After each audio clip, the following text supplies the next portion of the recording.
নমস্কার, দেখছেন কলকাতা টিভি, সঙ্গে রয়েছে আমি স্বর্ণালী। শুরু করছি চারটে চারদিকের শুরুতেই যে খবরের দিকে নজর রাখবো, মালদার গাজলে সমবায় ব্যাংকে ডাকাতি, গুলিবিদ্ধ ব্যাংকের হিসাবরক্ষক মালদা মেডিকেল কলেজে ভর্তি। দুপুরে ডাকাতি, 7-8 জনের দুষ্কৃতী দলের এই হানা সমবায় ব্যাংকে। মালদার গাজলে সমবায় ব্যাংকে এবার ডাকাতির ঘটনা, গুলিবিদ্ধ ব্যাংকের হিসাবরক্ষক যোগেশ্বর মণ্ডল। আপনাদের জানিয়ে রাখি, এ বিষয়ে আমরা আরো বিস্তারিত জানবো। ফোন লাইনে রয়েছেন প্রতিনিধি সব্যসাচী মণ্ডল। সব্যসাচী, কি জানা যাচ্ছে?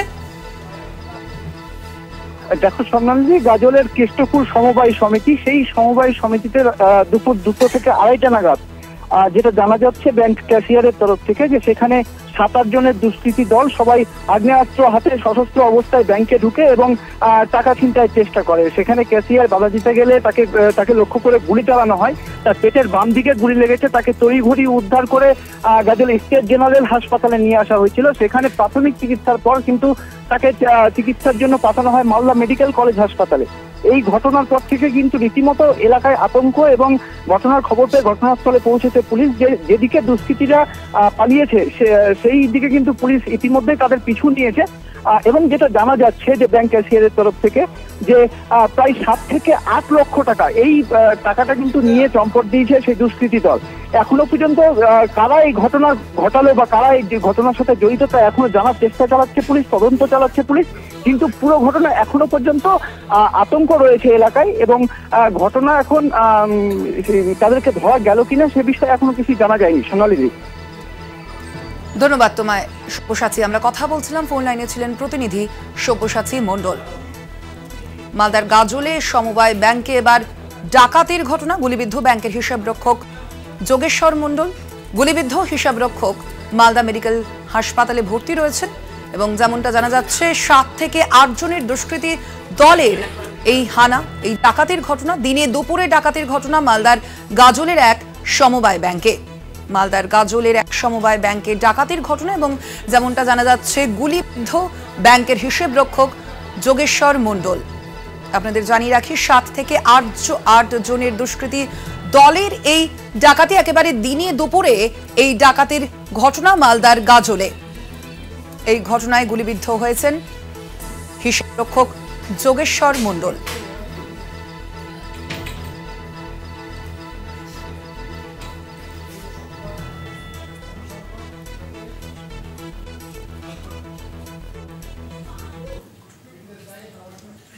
আর এবার যে খবরের দিকে নজর রাখবো, আলু সংকট মেটাতে জরুরি বৈঠক, মুখ্যমন্ত্রীর নির্দেশে বৈঠক দ্বীপের হরিপালে আলু ব্যবসায়ী সমিতির সঙ্গে এই বৈঠকে কি মিটবে সংকট, অবশ্যই সেদিকে তাকিয়ে রয়েছে সকলে। আপনাদের জানিয়ে রাখি, আমরা দেখতে পাচ্ছি বেশ কয়েকদিন ধরেই কিন্তু আলুর দাম বেশ অনেকটাই বৃদ্ধি পেয়েছে, এবং সে কারণেই, এবং শুধুমাত্র তাই নয়, তার পাশাপাশি আলু ব্যবসায়ী সমিতি যারা রয়েছে তারা কর্মবিরতির ডাক দিয়েছে, এবং সেই কর্মবিরতির কারণেই কিন্তু এই আলুর দাম রীতিমতো আরো বৃদ্ধি পাচ্ছে ক্রমশ। এবং গতকালই আমরা দেখেছি মুখ্যমন্ত্রী মমতা বন্দ্যোপাধ্যায় তিনি নির্দেশ দিয়েছেন এই যে কর্মবিরতি, সেই কর্মবিরতি যেন দ্রুত এর কোনো সমাধান যেন পাওয়া যায়, এমনটাই নির্দেশ দিয়েছেন। এবং যেমনটা আপনাদের জানাচ্ছিলাম যে আজই ব্যবসায়ী সমিতির সঙ্গে বৈঠক রয়েছে রাজ্যের মন্ত্রী বেচারাম মান্নার। মুখ্যমন্ত্রী মমতা বন্দ্যোপাধ্যায় যেমনটা নির্দেশ দিয়েছিলেন গতকাল, সেই মতোই কিন্তু আজ এই বৈঠক রয়েছে, এবং এই বৈঠকের পরবর্তীতে কোনো সমাধান সূত্র বা রফা সূত্র বেরোয় কিনা সেদিকেই অবশ্যই আমাদের নজর রয়েছে। এই কর্মবিরতির কারণে আলুর দাম পরবর্তীতে যদি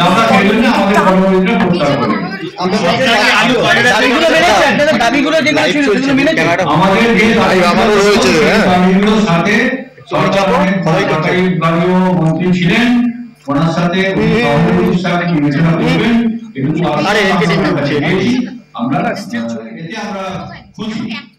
আপনাদের কি দাবি ছিল এবং সেটা কি কেনই বা কর্মবিরতি করতে হয়েছিল আপনাদের? আপনারা কর্মবিরতি কেন করেছিলেন? আমরা কর্মবিরতি আমাদের যে বিভিন্ন ভাবে যে আমাদের মান যে আলুটাকে যাওয়ার ক্ষেত্রে সেই বিষয়ে আমরা সমস্ত কথা বলেছি, উনি শুনেছেন শুনে আমাদের না সেরাম কিনা আশ্বাস কি পেলেন আপনারা বাইরে নালে কর্মবিরতিটা আমরা সরকারের কাছে আজকেই লিখিতভাবে আবেদন করে দেবো আগামী দিনের জন্য। এর আগে সরকারের কাছে আবেদন করেননি আপনারা? আমরা অ্যাকচুয়ালি লিখিতভাবে আবেদন করিনি। সবাই অসুস্থ হয়ে পড়ে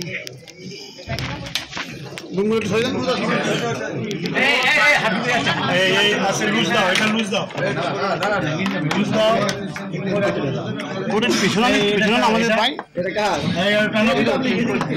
রিপাবলিক ধরে আছি ফ্রেম ধরে আছি এই একটু একটু চেপে যান এই একটু চেপে যায় বলছেন না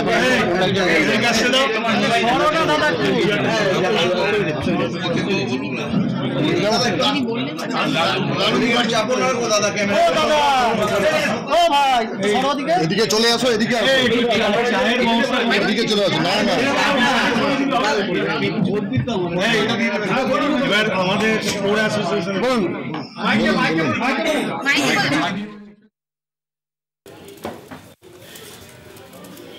গতকাল চিফ সেক্রেটারি ঘরে একটা মিটিং হয়েছে এবং সেই মিটিংয়ে এই আলুর অস্বাভাবিক পরিস্থিতির জন্য উনি আমাদের ডেকেছিলেন এবং সেখানে এনাদের যে কর্মবিরতি চলছিল সেসব ব্যাপারেও দীর্ঘ আলোচনা হয়েছিল।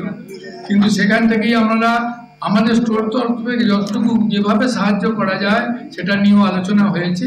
তার সঙ্গে সঙ্গে আমি জানাচ্ছি যে সেখানে আমরা ঠিক করেছিলাম যে আজ এখানে সকলের মধ্যে বসে এবং আমরা ব্যবসায়ী সমিতির লোকজনদের ডেকে একটা আলোচনা করব। যে আলোচনা ওনাদের এ থেকে আমরা যেটা পেয়েছি এবং ওনারা সাড়া দিয়েছেন এবং ওনারা বলার পর আমাদের মাননীয় মন্ত্রীর উপস্থিতিতে আমরা সকলের মধ্যে আলোচনা করে আজকে যেটা পেলাম ওনারা কর্মবিরতি তুলে নিয়েছেন এবং আমরা যে যৌথভাবে যে আলু দিয়ে গভর্নমেন্টকে ইতিপূর্বে সাহায্য করেছিলাম সেইভাবে আবার সাহায্য করব যাতে মার্কেটের একটা অস্বাভাবিক কিছু উচ্চ ভাব না আসে, সেটাকে যাতে স্বাভাবিক রাখা যায় সেটাকে আমরা চেষ্টা করব, এইটুকু আমি বলছি। এবং আমাদের মাননীয় মন্ত্রীকে এটাও বলছি যেসব আমাদের এখানে যে প্রোডাকশন আমাদের এখানে অ্যাকচুয়ালি যা প্রোডাকশন সারা বছরে যে প্রায় 100 থেকে 110 লাখ টন স্বাভাবিক প্রোডাকশন হয়, এই আলু আমাদের পশ্চিমবাংলার খাওয়ার ক্ষমতা নেই। আমাদের এখানে 65 থেকে 70 লাখ টন হলে আমাদের এখানে চলে যায়, কিন্তু আমাদের এখানে প্রোডাকশন হচ্ছে 110 লাখ টন, কোনো বছর 120 লাখ টন পর্যন্ত প্রোডাকশন হয়। এই প্রোডাকশনটা আমরা বাইরের রাজ্যে চিরকাল এরা পাঠিয়ে আসছে এবং যার ফলে আমাদের এখানকার অর্থনীতিও আলুর উপর একটা বিরাট ডিপেন্ড করে। সেই ডিপেন্ডেন্টটা আমরা চাই যে সেটাও বজায় থাকুক। কিভাবে বজায় রাখা যাবে, আমাদের এখানে দেশের চাহিদা মিটিয়ে কতটুকু যাওয়া যাবে সেটুকু আমরা পর্যালোচনা করে আমরা সেটাও চেষ্টা করব যাতে এখানকার অর্থনীতি ঠিকমতো থাকে, চাষিরা এখানকার চাষিরাও বাঁচে, সেটাও চেষ্টা করতে হবে। কারণ এখানে এই আলুর দামের সঙ্গে সঙ্গে চাষির দামেরও একটা রিলেশন আছে। গত বছর এবছর আলুটা বেশি দাম পেয়েছে চাষিরা, কেন? এই কারণেই যে এরা তো রেখেছিল বলেই তো আলুটার দাম পেয়েছে এবং সেই দামের সমতা রেখেই আলুটা হয়তো এরা 1 টাকা 2 টাকা লাভ করছে, এর বেশি কিছু নয়। সুতরাং সেটাকে যাতে বজায় থাকে সব সার্বিকভাবে এবং আলুটা আবার ন্যায্য মূল্যে যাতে এখানে পায় সেটা আমরা সহযোগিতা করব, এইটুকু আপনাদের জানাচ্ছি। আমি একটা কথা বলি, হ্যাঁ নিশ্চয়ই। এই প্রকৃতি নির্ভর আলু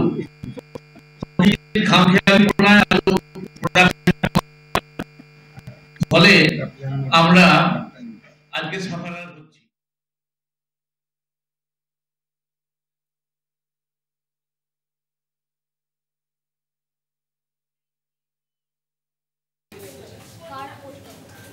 আপনারা দেখছেন যে ছবি, আজ প্রদীপ মজুমদার এবং বেচারাম মান্নার সঙ্গে রাজ্যের 2 মন্ত্রীর সঙ্গে বৈঠকে বসেছেন আলু ব্যবসায়ী সমিতির সেই বৈঠক। এবং সেই বৈঠকের পরে যেমনটা জানা যাচ্ছে যে ইতিমধ্যেই কর্মবিরতি সেই ধর্মঘট প্রত্যাহার করছেন আলু ব্যবসায়ীরা, এমনটাই কিন্তু জানা যাচ্ছে। এই বৈঠক থেকে, যে বৈঠকের দিকে অবশ্যই নজর ছিল সকলেরই, যে এই বৈঠক থেকে কোনো কি সমাধান সূত্র বের হয় কিনা সেই মতোই কিন্তু জানিয়ে দিলেন সেই বিষয়টি আলু ব্যবসায়ী সমিতির পক্ষ থেকে। সেই বিষয়টি জানানো হলো যে কর্মবিরতির যে ডাক দেওয়া হয়েছিল সেই কর্মবিরতি কিন্তু প্রত্যাহার করে নেওয়া হলো, এমনটাই জানানো হলো আলু ব্যবসায়ী সমিতির পক্ষ থেকে আপনাদের জানিয়ে রাখি, আজই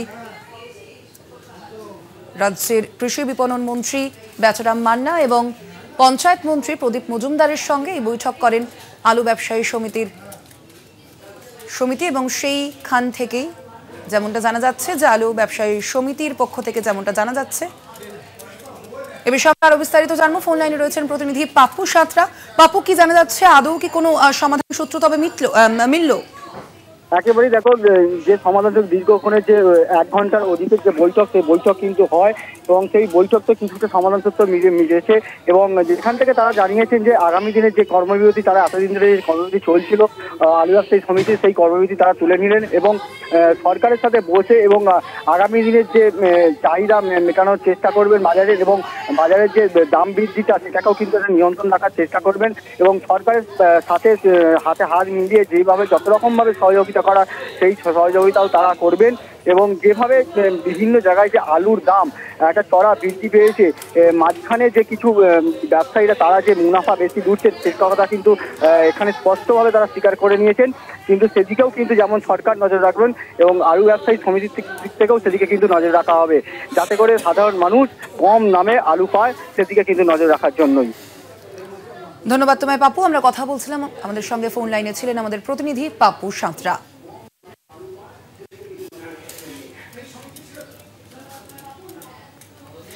চারদিকে এখন সময় একটা ছোট্ট বিরতি। ফিরছে বিরতির পর, সঙ্গে থাকুন।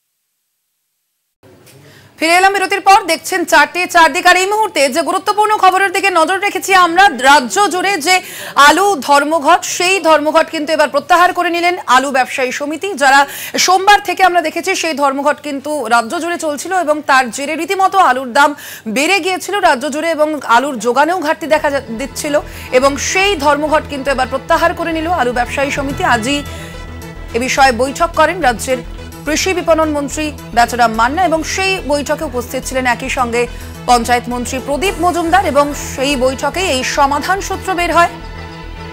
রাজ্য জুড়ে আলু ধর্মঘট প্রত্যাহার করে নিলেন তারা।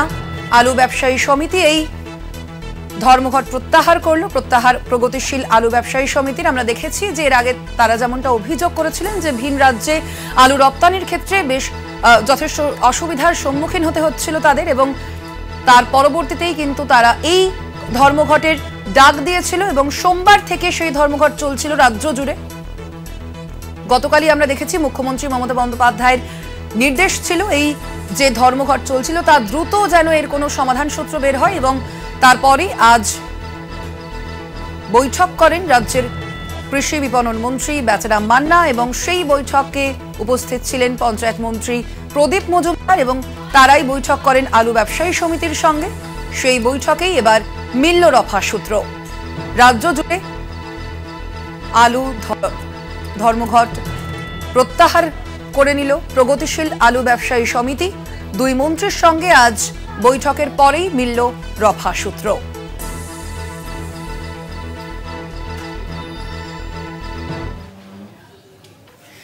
চারদিকে এখন সময় একটা আরো বিরতির।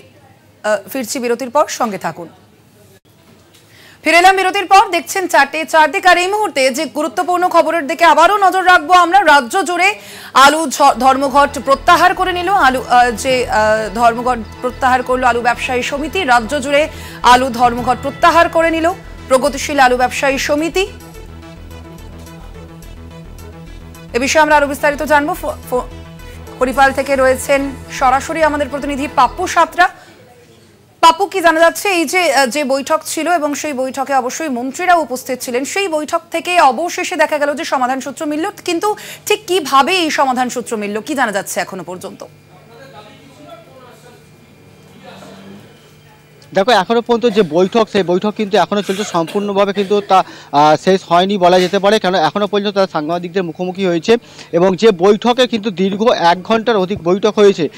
বিভিন্ন জায়গায় যেভাবে আলুর দাম বৃদ্ধি হয়েছে এবং মূলত তারা জানা যাচ্ছে চাষিরা যে আলুর দামটা বেশি পাচ্ছে, যে ফলন হয়েছে এবং স্টোরের যে খরচ, তার জন্যই কিন্তু সব কিছু খরচ মিলে যে আলুর বৃদ্ধি হয়েছিল এবং রাস্তায় যে ট্রান্সপোর্টের যে একটা খরচ তা কিন্তু অত্যাধিক, মানে অর্থাৎ পেট্রোল ডিজেলের যে মূল্যবৃদ্ধি সেটা কিন্তু এখানে একটা বিশাল প্রভাব ফেলছিল এবং যেভাবে আলু দামে, তবে হ্যাঁ কিছু ব্যবসায়ী যে একটা মুনাফা লাভ করছিল সেটা কিন্তু অক্ষরে অক্ষরে তারা কিন্তু মেনে নিয়েছেন।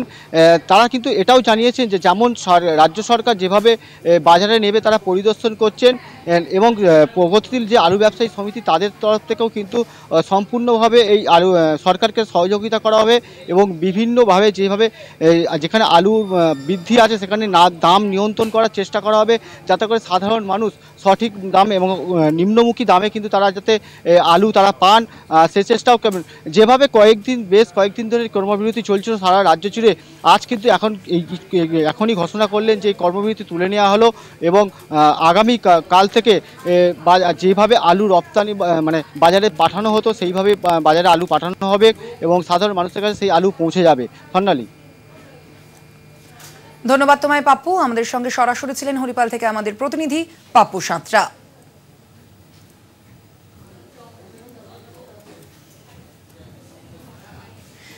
চারদিকে এখন সময় আরো একটা বিরতির, ফিরছি বিরতির পর সঙ্গে থাকুন। ফিরে এলাম বিরতির পর। চারদিক নিয়ে রাজ্য জুড়ে আলু ধর্মঘট প্রত্যাহার করে নিল সেই ধর্মঘট আলু ব্যবসায়ী সমিতি এবং আজই রাজ্যের কৃষি বিপণন মন্ত্রী বেচারাম মান্না এবং পঞ্চায়েত মন্ত্রী প্রদীপ মজুমদারের সঙ্গে তাদের বৈঠক ছিল এবং সেই বৈঠক থেকে এই সমাধান সূত্র বেরোয়। রাজ্য জুড়ে আলু ধর্মঘট প্রত্যাহার করে নিল প্রগতিশীল আলু ব্যবসায়ী সমিতি। আমরা দেখেছি সোমবার থেকে টানা সেই ধর্মঘট চলছিল এবং যার কারণে একদিকে যেমন আলুর যোগান কমছিল রাজ্য জুড়ে, তেমনি তার পাশাপাশি ক্রমশই বেড়ে যাচ্ছিল আলুর দাম। এবং এমতাবস্থায় মুখ্যমন্ত্রী মমতা বন্দ্যোপাধ্যায় যেমনটা নির্দেশ ছিল, গতকালই তিনি বৈঠক করেন এবং সেই বৈঠকের পরই তিনি সেই দায়িত্ব দেন রাজ্যের মন্ত্রী প্রদীপ মজুমদার এবং বেচারাম মান্নাকে এই বৈঠক করার। এবং সেই বৈঠক করার পরই কিন্তু এবার সমাধান সূত্র মিলল। যেমনটা জানা যাচ্ছে, রাজ্য জুড়ে আলু ধর্মঘট প্রত্যাহার করে নিল প্রগতিশীল আলু ব্যবসায়ী সমিতি। আগামীকাল থেকে স্বাভাবিকভাবেই সেই আলুর যে যোগান তা মিলবে এবং দুই মন্ত্রীর সঙ্গে এই বৈঠকে অবশেষে মিলল রফা সূত্র। আপনাদের জানিয়ে রাখি, আমরা দেখেছি সোমবার থেকেই কিন্তু এই কর্মবিরতির ডাক দিয়েছিল প্রগতিশীল আলু ব্যবসায়ী সমিতি এবং সেই যে কর্মবিরতি সেই কর্মবিরতি কিন্তু প্রত্যাহার করে নেওয়া হলো অবশেষে। রাজ্য জুড়ে আলু ধর্মঘট প্রত্যাহার প্রগতিশীল আলু ব্যবসায়ী সমিতির। দুই মন্ত্রীর সঙ্গে বৈঠকের পরই এই রফা সূত্র মিলল। মুখ্যমন্ত্রীর নির্দেশেই গতকালই মুখ্যমন্ত্রী মমতা বন্দ্যোপাধ্যায় তিনি সেই নির্দেশ দিয়েছিলেন যে এই ধর্মঘট যেন দ্রুত এর সমাধান সূত্র বের করার ব্যবস্থা করা হয় এবং সেই মতোই কিন্তু আজকের এই বৈঠক এবং সেই বৈঠক থেকেই অবশেষে মিলল এই রফা সূত্র। আপনাদের জানিয়ে রাখি, আলু ব্যবসায়ী সমিতি তাদের যেমনটা অভিযোগ ছিল যে ভিন রাজ্যে রপ্তানির ক্ষেত্রে তাদের যথেষ্ট অসুবিধার সম্মুখীন হতে হচ্ছিল এবং ঠিক সেই কারণেই কিন্তু তারা কর্মবিরতির ডাক দিয়েছিলেন। সোমবার থেকে টানা সেই ধর্মঘট চলছিল এবং যার জেরে রাজ্য জুড়ে একদিকে যেমন আলুর যোগানে ঘাটতি ধরা পড়ছিল, তার পাশাপাশি আলুর দামও বেড়ে যাচ্ছিল ক্রমশই এবং অবশেষে রাজ্য জুড়ে আলু ধর্মঘট প্রত্যাহার করে নিল প্রগতিশীল আলু ব্যবসায়ী সমিতি। আজ রাজ্যের দুই মন্ত্রীর সঙ্গে বৈঠক করেন তারা এবং সেই বৈঠকের পরই মিলল রফা সূত্র। মুখ্যমন্ত্রীর নির্দেশে এই বৈঠকে বসেন দুই মন্ত্রী। আজ গতকালই মুখ্যমন্ত্রী মমতা বন্দ্যোপাধ্যায় সেই নির্দেশ দিয়েছিলেন রাজ্যের দুই মন্ত্রীকে এবং সেই মতোই আজ বৈঠক করা হয় আলু ব্যবসায়ী সমিতির সঙ্গে। সেই বৈঠক থেকেই মিলল রফা সূত্র।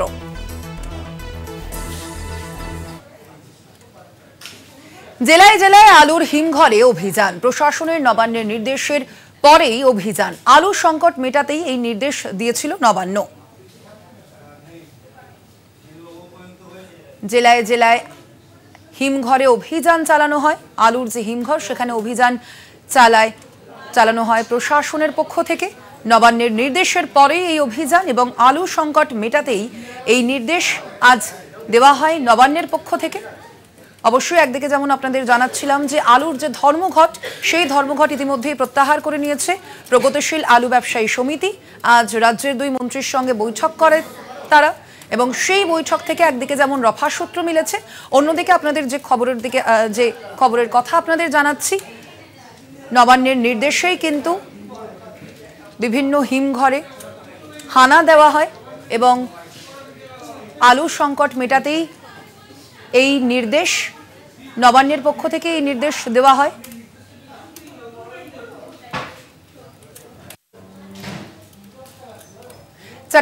চারদিকে এখন সময় আরো একটা বিরতির, ফিরছি বিরতির পর, সঙ্গে থাকুন।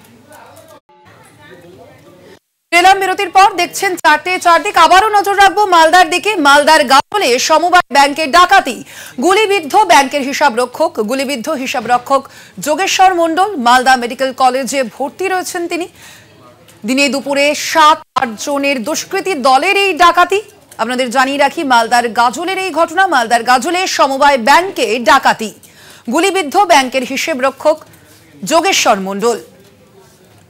তাকে ইতিমধ্যেই মালদা মেডিকেল কলেজ হাসপাতালে ভর্তি করা হয়েছে এবং দিনে দুপুরে এই ডাকাতির ঘটনা, 7-8 জনের দুষ্কৃতী দলের এই ডাকাতির ঘটনা। মালদার গাজলের একটি সমবায় ব্যাংকে সেই ঘটনা, মালদার গাজলের সমবায় ব্যাংকে ডাকাতির ঘটনা।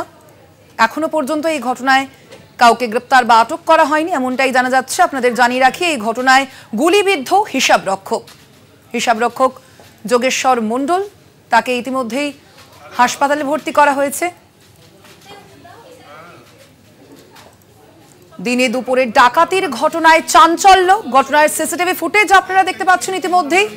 মালদার গাজলের একটি সমবায় ব্যাংকে দিনে দুপুরে এই ডাকাতির ঘটনা দেখতে পাচ্ছেন। সেই ছবি, যেই মুহূর্তের ছবি, সিসিটিভি ফুটেজ দেখতে পাচ্ছেন, সেই ঘটনার ছবি আপনারা দেখতে পাচ্ছেন।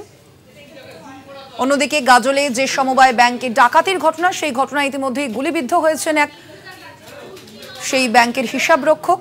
তাকে হাসপাতালে ভর্তি করা হয়েছে। আপনাদের জানিয়ে রাখি 7-8 জনের দুষ্কৃতী দলের এই ডাকাতির ঘটনা মালদার গাজলের একটি সমবায় ব্যাংকে।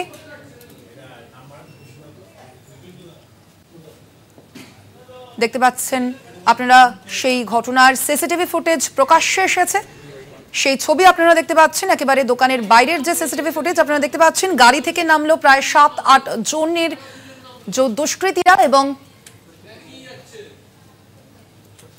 তারাই সেই সমবায় ব্যাংকে তারপর ঢোকে এবং সেখানেই সেই তাণ্ডব চালায়। আপনারা দেখতে পাচ্ছেন সেই ছবি।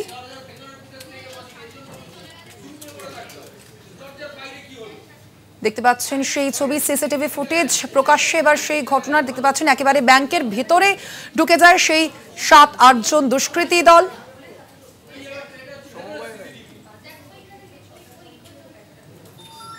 মুখে কাপড় বাঁধা প্রত্যেকেরই, সেই ছবিও দেখতে পাচ্ছেন আপনারা। একেবারে সেই মুহূর্তের সিসিটিভি ফুটেজ প্রকাশ্যে।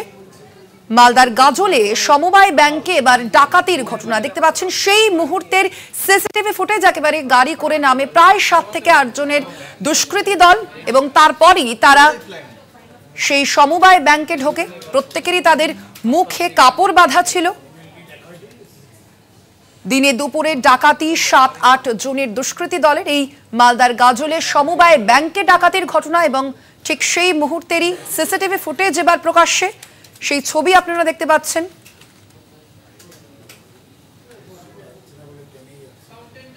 এই ঘটনায় গুলিবিদ্ধ হিসাবরক্ষক যোগেশ্বর মণ্ডল। দিনে দুপুরে এই ডাকাতির ঘটনা।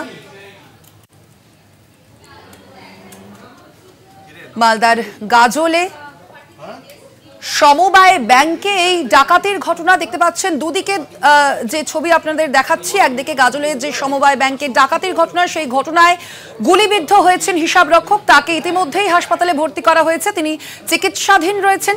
অন্যদিকে সেই মুহূর্তের ঘটনা, সেই ঘটনার একেবারে সেই মুহূর্তের সিসিটিভি ফুটেজ এবার প্রকাশ্যে এসেছে। সেই সিসিটিভি ফুটেজই আপনারা দেখতে পাচ্ছেন কলকাতা টিভির পর্দায়। একটি গাড়ি করে 7-8 জনের দুষ্কৃতী দল তারা নামে এই সমবায় ব্যাংকের সামনে এবং তার পরবর্তীতেই তারা সেই ব্যাংকে প্রবেশ করে। প্রত্যেকের মুখেই কালো কাপড় বাঁধা ছিল। এখনো পর্যন্ত এই ঘটনায় কাউকে গ্রেপ্তার বা আটক করা হয়নি। আপনাদের জানিয়ে রাখি মালদার গাজলের এই ঘটনা, মালদার গাজলে সমবায় ব্যাংকে এই ডাকাতির ঘটনা। এই ঘটনায় গুলিবিদ্ধ হিসাবরক্ষক যোগেশ্বর মণ্ডল। দিন দুপুরে এই ডাকাতির ঘটনা এ বিষয়ে আমরা আরো বিস্তারিত জানবো। ফোন লাইনে রয়েছেন প্রতিনিধি সব্যসাচী মণ্ডল। সব্যসাচী, কি জানা যাচ্ছে এখনো পর্যন্ত, এই ঘটনার কি আপডেট রয়েছে? দেখো সোনালীজি, গাজলের এই মুহূর্তে আমরা সেই ব্যাংকের সামনে দাঁড়িয়ে, যেখানে ব্যাংক ছিনতাই হয়েছে, সেখানে যেটা দেখা যাচ্ছে সিসিটিভি ফুটেজে একটা সিসিটিভি ফুটেজ পাওয়া গেছে ব্যাংকের তরফ থেকে, যেখানে দেখা যাচ্ছে 7-8 জন দুষ্কৃতী একটি গাড়িতে করে আসে এবং সেই গাড়িতে করে আসার পর কিন্তু তারা এই ব্যাংকে ঢুকে এবং আমরা আমরা যেটা জানতে পারলাম যে তারা ব্যাংকে ঢুকে রীতিমতো যে লকার, সে ভল্ট ভেঙে টাকা নিয়ে যায় এবং যেখানে ক্যাশিয়ার বসেছিল সেই জায়গায় তাকে গুলি করে সেখান থেকে টাকা নিয়ে যেতে। এখনো পর্যন্ত ব্যাংকের মধ্যে বহু কর্মীরা বসে রয়েছে। আমরা দেখানোর চেষ্টা করব যে একদম যেখানে ভল্ট এবং যেখানে ওই টাকা পয়সা ছিল সেখান থেকে একবারে দুষ্কৃতীরা টাকা নিয়ে গেছে। এরপরে গাড়িতে করেই চম্পট দেয়, কিন্তু যেটা স্থানীয় সূত্রে জানা যাচ্ছে সেটা হচ্ছে তারা যে সমস্ত দুষ্কৃতীদের দল এসেছিল তারা কিন্তু একটা এখানে বোমাবাজিও করে, একটি বোম বিস্ফোরণ করে, এরকমটাই জানা যাচ্ছে। যে সিসিটিভি ফুটেজ দেখা যাচ্ছে সেটা কিন্তু সম্পূর্ণ সশস্ত্র অবস্থায় যে সমস্ত দুষ্কৃতীরা এসেছিল তারা কিন্তু পুরোটাই একদম সশস্ত্র ভাবে এসেছিল এবং তারা প্ল্যান মাফিক এসেছিল। এই কেষ্টপুর এলাকা কিন্তু গাজল থেকে বেশ কিছুটা দূরত্ব এবং থানা থেকেও বেশ কিছুটা দূরত্ব। সেই সুযোগটাই দুষ্কৃতীরা কাজে লাগায় এবং সেই সুযোগকে কাজে লাগিয়ে তারা কিন্তু এই ব্যাংকে ডাকাতির চেষ্টা করে এবং ভল্ট ভেঙে টাকা পয়সা নিয়ে পালায়। তাই 6 থেকে 7 লক্ষ টাকা তারা নিয়ে পালিয়েছে বলে জানা যাচ্ছে ব্যাংক সূত্রে। সোনালী, সেক্ষেত্রে এখনো পর্যন্ত পুলিশ কি জানাচ্ছে বিষয় এই ঘটনা প্রসঙ্গে? সব্যসাচী, যেটা জানা যাচ্ছে সোনালী, পুলিশ সূত্রে যে সমস্ত দুষ্কৃতীরা এসেছিল তারা যে রাস্তায় পালিয়েছে তাদের কিন্তু ইতিমধ্যে পিছু নিয়েছে গাজল থানার পুলিশ। যেটা সূত্র মারফত জানা যাচ্ছে যে একটি বুলেরো গাড়িতেও নাকি আটক করা হয়েছে, যদিও এখনো পুলিশের সূত্র থেকে সেটা নিশ্চিত করা হয়নি। কিন্তু সূত্র মারফত জানা যাচ্ছে যে গাড়িটি তারা নিয়ে এসেছিল সেই গাড়িটি কিন্তু পুলিশের আয়ত্তে এসছে। সোনালী,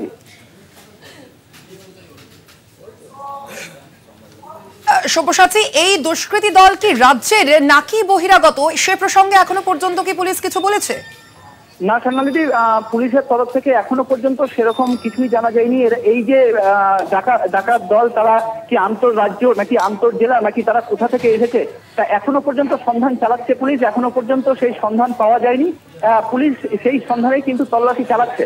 সোনালী, একদমই ধন্যবাদ তোমায় সব্যসাচী। আমাদের সঙ্গে সরাসরি ছিলেন আমাদের প্রতিনিধি সব্যসাচী মণ্ডল। আপনাদের জানিয়ে রাখি, যে ঘটনার দিকে আমরা নজর রেখেছি এই মুহূর্তে মালদার গাজলে, সেখানে একটি সমবায় ব্যাংকে দিনে দুপুরে ডাকাতির ঘটনা এবং সেই ঘটনার একেবারে সিসিটিভি ফুটেজ প্রকাশ্যে এসেছে। আপনারা দেখতে পাচ্ছেন একদিকে সেই ঘটনার সিসিটিভি ফুটেজ এবং অন্যদিকে এই ঘটনায় কিন্তু ব্যাংকের হিসাবরক্ষক যোগেশ্বর মণ্ডল তিনি গুলিবিদ্ধ হয়েছেন। তাকে ইতিমধ্যেই হাসপাতালে ভর্তি করা হয়েছে, তিনি সেখানে চিকিৎসাধীন রয়েছেন। 4:04 দিকে এখন সময় আরো একটা বিরতির। ফিরছি বিরতির পর, সঙ্গে থাকুন। 4:04 দিক নিয়ে ফিরে এলাম বিরতির পর। আর এই মুহূর্তে যে খবরের দিকে নজর রাখবো, বাজেটে বঞ্চনা ইস্যুতে উত্তাল লোকসভা। মূল্যবৃদ্ধি থেকে আবাস বাজেটে প্রত্যেক শব্দের অক্ষর ধরে ধরে কেন্দ্রকে বেঁধলেন তৃণমূল সাংসদ অভিষেক বন্দ্যোপাধ্যায়। কেন্দ্রীয় অর্থমন্ত্রী নির্মলা সীতারামনের উদ্দেশ্যে শ্বেতপত্র প্রকাশের দাবিও তুলেছেন আজ অভিষেক বন্দ্যোপাধ্যায়। পাল্টা মমতার নামে মন্তব্য বিজেপি সাংসদদের। প্রতিবাদ তৃণমূল কংগ্রেসের, তুমুল হইচই হয় লোকসভায়।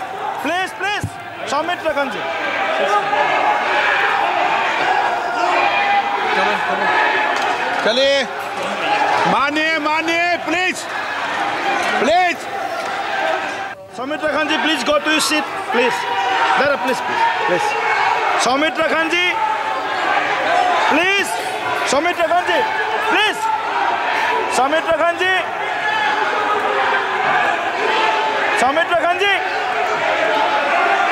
आप लोग भी बैठे। हम आसान से खड़ा हो गया, आप ठीक है साहब, ये उतार दीजिए, please. Soumitra Khan ji,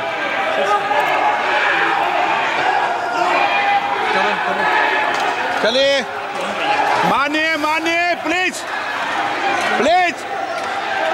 Soumitra Khan ji, please go to your seat, please. There, please. আজ লোকসভায় অভিষেক বন্দ্যোপাধ্যায় কি বলেছেন শোনাবো আপনাদের। Sir, Honorable Finance Minister, gave a statement today in Rajya Sabha saying that Bengal has failed to implement the scheme that Central has aided in the last 10 years. Sir, I challenge the Honorable Finance Minister if she can release the white paper of how many dime, penny or rupees the central government has given to Bengal after its embarrassing defeat in the West Bengal legislative elections in 2021. Sir, in the last 3 years, let me put this on record. And sir, मैं कुछ बोलूँगा वो सही हो सकता है, आप उसको टिप्पणी करेंगे वो सही हो सकता है, गलत हो सकता है. सर, कागज़ तो झूठ नहीं कहता है. मैं बस इतना कह रहा हूँ कि 2021 में आपने बंगाल में हारने के बाद आपने मनरेगा के लिए बंगाल में कितना पैसा दिया, और आवास योजना में 2021-22, 22-23, 23-24 फाइनेंशियल वर्ष में आपने अगर साबित कर दिया व्हाइट पेपर रिलीज करके कि 10 पैसा दिया है, 10 पैसा. सर देखिए, मैं व्हाइट पेपर मांग रहा हूँ, ये चिल्ला रहे. अरे भैया व्हाइट पेपर दे दो, व्हाइट पेपर दे दो, कहानी खत्म. सर जिसके पास कागज नहीं होगा, सर व्हाइट पेपर मांग रहे हैं, सर व्हाइट पेपर मांग रहे हैं, चिल्ला रहे हैं. इनके पास कागज नहीं है और पूरा देश से कागज मांग रहा है सीए का नाम पे. ये বাজেটে অন্ধ্র বিহারে কল্পতরু মোদী সরকার, বাকি রাজ্যগুলির প্রতি বঞ্চনার অভিযোগ। সংসদের বাইরে এ নিয়ে তুমুল বিক্ষোভ ইন্ডিয়া জোটের নেতাদের। প্ল্যাকার্ড হাতে স্লোগান। সামিল হন সোনিয়া গান্ধী, রাহুল গান্ধী, অখিলেশ যাদব থেকে শুরু করে কল্যাণ বন্দ্যোপাধ্যায়।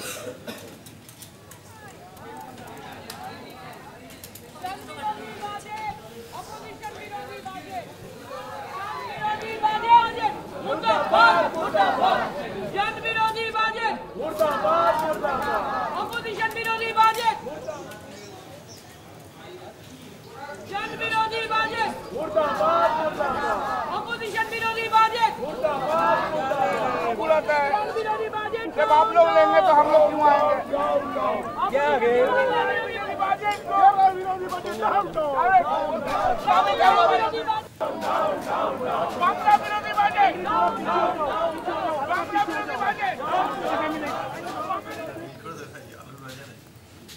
সংসদ ভবনে রাহুলের অফিসে কৃষকদের ঢুকতে বাধা দেওয়ার অভিযোগ। কৃষকদের আমি আমন্ত্রণ জানিয়েছিলাম, ওরা কৃষক বলেই হয়তো ঢুকতে দেয়নি।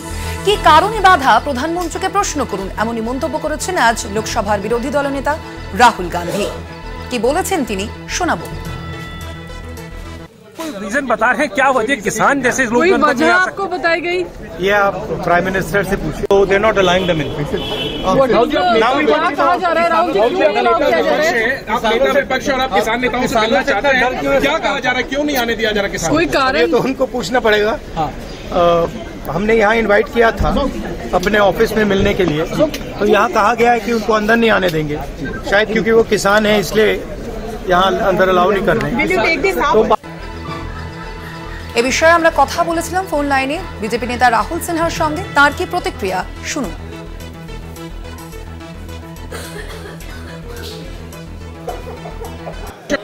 যে আশায় কংগ্রেস বুক বেঁধেছিল সেই আশা লোকসভা নির্বাচনে দুরাশায় পরিণত হয়েছে। তো সেই কারণের জন্য এখন হতাশা থেকে এই সব জাতীয় নানা রকম নাটক তৈরি করছে। যারাই দেখা করতে আসবে তার একটা নিয়ম আছে, একদিন আগে থেকে তাদের আসার সমস্ত নাম সূচি সবকিছু দিতে হয় এবং সেখান থেকে পারমিশন করাতে হয়। সেটা না করিয়ে উনি হঠাৎ করে এক দল লোককে ডেকে নেবেন, আর সেটা ডাকলে ওর বাড়িতে ডাকুক, ওর পার্টি অফিসে ডাকুক, কে বাধা দিয়েছে? অতএব সংসদ কোনো রাজনীতি করার, রাজনীতির মানসিকতাকে পুষ্ট। বিধানসভার লবিতে শুভেন্দু তৃণমূল বিধায়কের বচসা। পূর্বস্থলী উত্তরের তৃণমূল বিধায়কের সঙ্গে বচসা। পরিস্থিতি কার্যত হাতাহাতির পর্যায়ে চলে যায়। স্পিকারের কাছে নালিশ জানালেন শুভেন্দু অধিকারী। তাকে শারীরিকভাবে নিগ্রহ করা হয়েছে, এমনটাই দাবি করেছেন শুভেন্দু অধিকারী। বিধায়কের সুরক্ষা দেখার দায়িত্ব স্পিকারের, তোপ বিধানসভার বিরোধী দলনেতার। পাল্টা শুভেন্দুর বিরুদ্ধে থানায় অভিযোগ করতে চলেছেন তৃণমূল বিধায়ক, এমনটাই জানা যাচ্ছে সূত্র মারফত। বিধানসভার লবিতে শুভেন্দু এবং তৃণমূল বিধায়কের বচসা, পূর্বস্থলী উত্তরের তৃণমূল বিধায়কের সঙ্গে বচসা, পরিস্থিতি কার্যত হাতাহাতির পর্যায়ে চলে যায়। স্পিকারের কাছে নালিশ জানালেন এ বিষয়ে শুভেন্দু অধিকারী। তাকে শারীরিকভাবে নিগ্রহ করা হয়েছে এমনই দাবি করেছেন শুভেন্দু।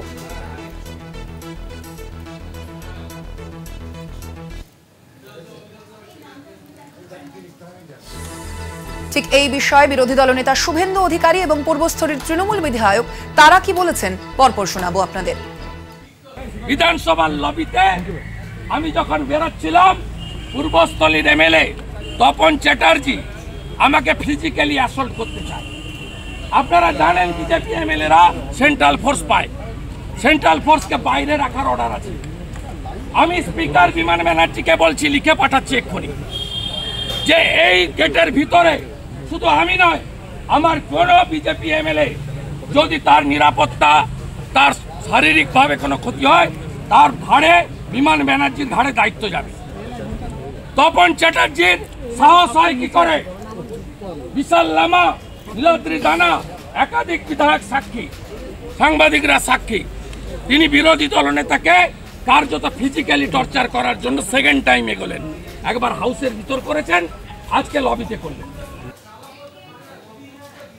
আমি জিজ্ঞেস করলাম যে আপনি আমার ওখানে গিয়ে মাইক লাগিয়ে আমার বাড়ির পাশে থানার মাঠে মিটিং করেছেন, 500 মিটারের মধ্যে আমার বাড়ির সামনে চং দিয়ে বলছে অসাধু উপায়ে আমি নাকি 2টো ফ্ল্যাট কিনেছি কলকাতায়। তো ফ্ল্যাটগুলো দেখাতে হবে আমাকে, ফ্ল্যাটের চাবি। আমার মেয়ে 3rd ডিভিশনে পাস করে চাকরি পেয়েছে প্রাইমারিতে। আমার মেয়ে 1st ডিভিশন, উচ্চ মাধ্যমিকে হাই 1st ডিভিশন, গ্র্যাজুয়েশন করেছে, master degree, double master degree, BEd করা আছে, ডিএড করা আছে। তার নামে যেরকম মিথ্যে কথা বলে, তারা তো আমার মান সম্মান দিয়ে দেয়, আমার মান সম্মান হানি করে, তার জন্যই আমি অভিযোগ করেছি। 4:04 এখন সময় আরো একটা বিরতির, সঙ্গে থাকুন। ফিরে এলাম বিরতির পর, দেখছেন 4:04। ফের নেপালে ভয়াবহ বিমান দুর্ঘটনা। যাত্রী ও বিমানকর্মী সহ বিমানে ছিলেন 19 জন। ত্রিভুবন বিমানবন্দর থেকে টেক অফের সময় দুর্ঘটনা। টেক অফের সময় ভেঙে পড়ে বিমান। 15 জনের মৃত্যুর দাবি যেমনটা জানা যাচ্ছিল এবং তার পরবর্তীতে যেমনটা জানা গিয়েছে যে 18 জনের মৃত্যু হয়েছে এই ঘটনায়, এমনটাই দাবি করেছে নেপাল পুলিশ। ত্রিভুবন বিমানবন্দর থেকে সকাল 11:11 ওরে এই বিমান। এ বিষয়ে আরো বিস্তারিত জানবো, ফোন লাইনে রয়েছেন প্রতিনিধি দিব্যেন্দু। আপনাদের জানিয়ে রাখি, এই বিষয়ে আরো বিস্তারিত জানবো, ফোন লাইনে রয়েছেন অ্যাসাইনমেন্ট হেড দিব্যেন্দু ঘোষ। দিব্যেন্দুদা, কি জানা যাচ্ছে এখনো পর্যন্ত এই সম্পর্কে, কি সর্বশেষ আপডেট রয়েছে?